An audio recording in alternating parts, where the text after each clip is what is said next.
এই যে আপনারা এখানে দেখাও, এই যে দেখতেছেন এটা হলো আপনার পাওয়ার সুইচ এবং ভলিউম সুইচ। আমি অনেক সময় ধরে আমার ইঞ্জিনিয়ার এটা নিয়ে ট্রাই করতেছে, পাওয়ার স্টেশন আছে চার্জিং শো করতেছে এবং ডিসপ্লে খারাপ ছিল, ডিসপ্লে ব্যাটারি সম্পূর্ণ ঠিক আছে, বাট পাওয়ার আসতেছে না। এখন পাওয়ার না আসার পরে আমি নিজে এই রেবনটা পাওয়ার সুইচ রেবনটা তোলার পরে দেখা যায় এখানে এমন জায়গায় বাংছে মানে বুঝার ক্ষমতা নাই যেটা নষ্ট হয়ে গেছে। এই যে রেবনটা হ্যাঁ ঠিক আছে, এই রেবনটা এখন আমি কি করছি, এখন এই রেবনটা নতুনভাবে পুনরায় নতুন একটা ফিটিং করে দিয়েছি। এই যে আপনারা দেখতেছেন নতুন একটা লাগাই দিয়েছে, যে 2 টুকরা হয়ে গেছে এটা।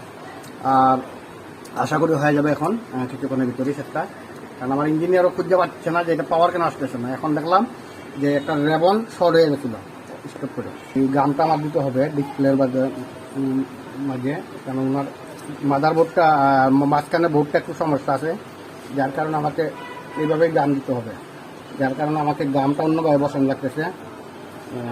আপনারা দেখতেছেন যে গামটা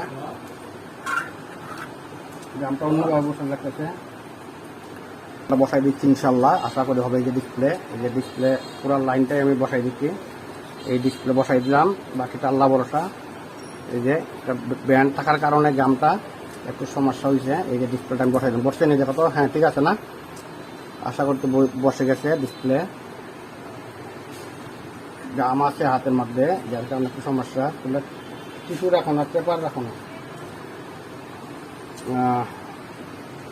এলো ডিসপ্লে